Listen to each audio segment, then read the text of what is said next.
Hi friends, you've seen me trim my orchid flower spikes many times to encourage rebloom off of the old spike in the past, but I'm going to show you something a little different here, and I want you to listen because I'm sharing a couple more details than I have in the past. As you can see here, this orchid is finished blooming, and I'm just going to take this stake off so you can see.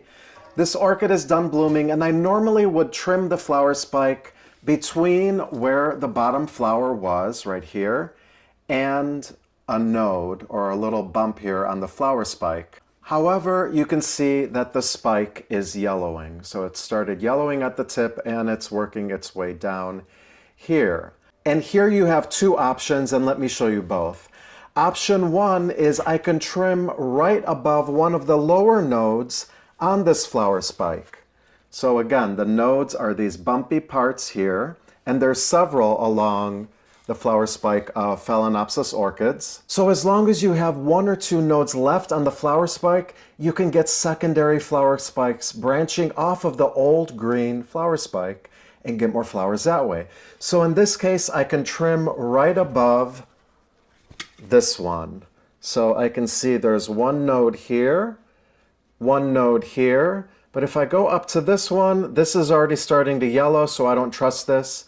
So I'm just going to trim right above this node right here, like so. And more oftentimes than not, your orchid will send out secondary flower spikes. It won't always happen, but it's worth a try. Option two is you can remove the entire spike, and you can see here a couple old spikes that I had removed in the past.